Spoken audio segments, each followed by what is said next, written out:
కాంగ్రెస్ అగ్రనేత రాహుల్ గాంధీ పెళ్లి అంశం మరోసారి ఇంట్రెస్టింగ్ టాపిక్ గా మారింది. ఇప్పుడు బీహార్లోనూ పెళ్లి విషయంలో రాహుల్ సరదా వ్యాఖ్యలు చేశారు. ఈ విషయంపై లాలూ ప్రసాద్ యాదవ్తో చర్చలు సాగుతున్నాయన్నారు.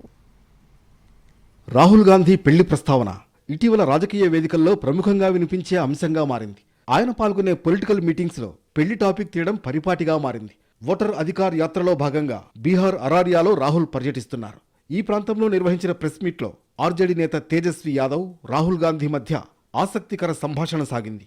ఈ సందర్భంగా తన పెళ్లి విషయంలో రాహుల్ మరోసారి సరదా వ్యాఖ్యలు చేశారు.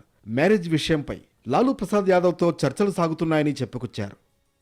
కేంద్ర మంత్రి చిరాగ్ పాస్వాన్ ఇక పెళ్లి చేసుకోవాలంటూ తేజస్వి యాదవ్ సూచించారు. పక్కనే కూర్చున్న రాహుల్ గాంధీ కలగజేసుకుని ఈ సూచన తనకు వర్తిస్తుందన్నారు. ఇదే విషయాన్ని తన తండ్రి లాలూ ప్రసాద్ యాదవ్ ఎప్పటి నుంచో చెబుతున్నారు కదా అని తేజస్వి యాదవ్ అనగానే ఇదే విషయంపై ఆయనతో చర్చలు కొనసాగుతున్నాయని రాహుల్ తిరిగి బదులిచ్చారు. ఈ సరదా సంభాషణతో అక్కడ నవ్వులు విరబూశాయి.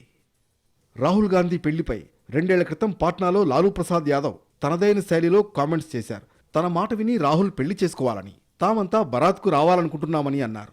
తల్లి సోనియా గాంధీ కూడా రాహుల్ పెళ్లి మీద బెంగ పెట్టుకున్నారని అన్నారు. ఇప్పుడు అదే టాపిక్ బీహార్లో మరోసారి ఫన్ టాపిక్ అయింది. ఇదిలా ఉంటే బీహార్లో ఓటర్ అధికార్ యాత్ర చేస్తున్న రాహుల్కు విచిత్రమైన అనుభవం ఎదురైంది. బైక్ ర్యాలీ జరుగుతున్న సమయంలో జనంలోంచి దూసుకొచ్చిన అభిమాని రాహుల్ను కౌగిలించుకుని భుజంపై ముద్దు పెట్టాడు. దాంతో వెంటనే అప్రమత్తమైన భద్రతా అధికారి అతడి చెంప మీద ఒకటిచ్చి పక్కకు తోశాడు.